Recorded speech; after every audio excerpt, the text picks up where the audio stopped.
Tonight we are going in-depth with Milwaukee County Executive Chris Abele. He is set now to actually submit his budget, his biennial budget, to the county board. We want to find out some of the details that are inside this budget. Chris, thank you so much for joining us today. You bet.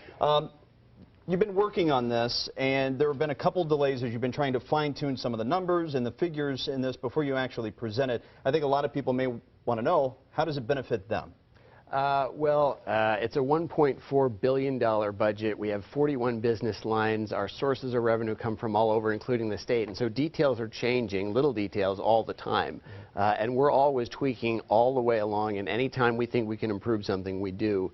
So I'll still present to the board. They'll get the details. But, you know, I think what people are going to like is the fact that for the fourth year in a row, it doesn't raise taxes. The deficit's better. The debt reserve's bigger. It is a more fiscally responsible, healthier place for the county, and we're restoring services. You had to shift some things around when we're talking about closing down some offices, moving employees to other areas to save money.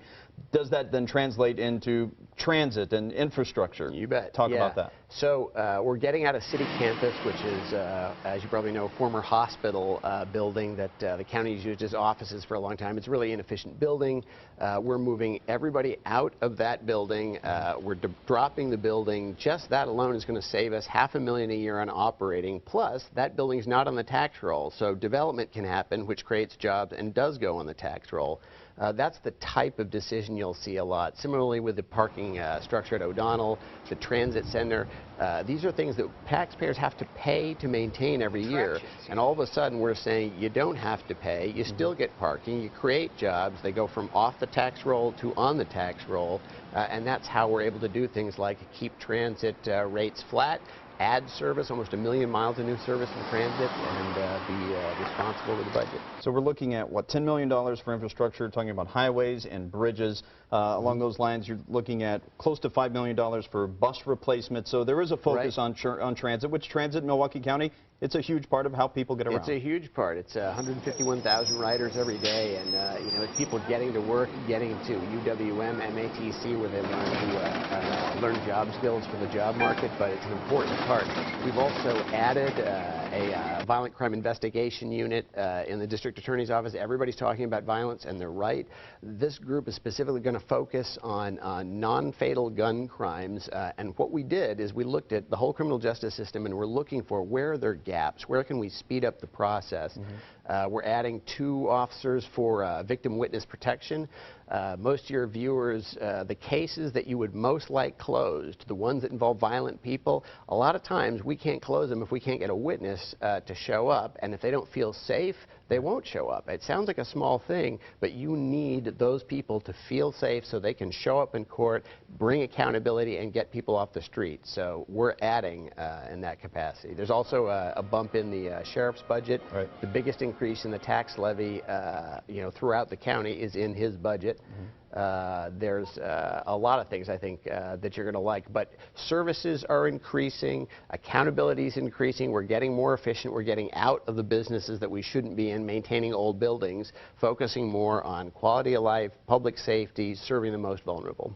Has Act 10 played a role in trying to figure out this budget in the sense of, has it provided either challenges or bonuses, and how you've been able to shuffle funding around and work with things?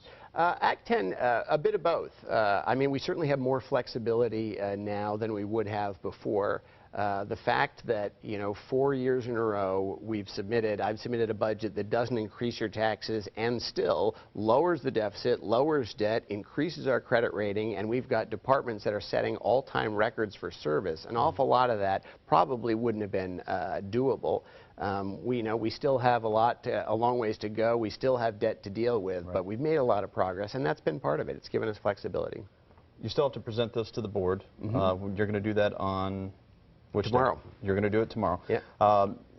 Relationship-wise, it's been interesting to watch how these relationships politically have played out.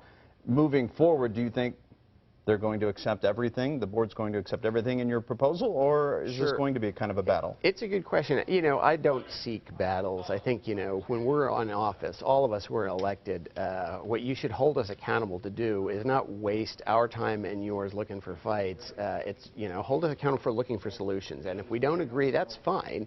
But we can't, I don't think it's acceptable to just simply say no and somebody's the bad guy. That doesn't solve anything. The board has a lot of great people on it. They're going to look through the budget and they'll, you know, make the decisions they do. They'll make some amendments. I'll accept some. I'll veto some. It goes back to them. They sustain or not vetoes, and then we end up with a budget. But last year, the board and my office agreed on a flat tax levy, so your taxes didn't go up, and you know, I think that's progress. All right. Milwaukee County Executive Chris Abele, thank you for joining us. You bet. And of course, if you'd like to watch this in its entirety again, go to WISN.com, and of course, once you submit it, we'll continue to follow until it's finally passed. Great. Thank you. Thanks, Craig. Now, Abele will officially unveil the proposed budget to the county board tomorrow morning. The board's finance committee will then take a month to review it. The full board will hold a public hearing on the budget Monday, November 3rd, and the board will then vote on the budget 1 week later on November 10th. Okay.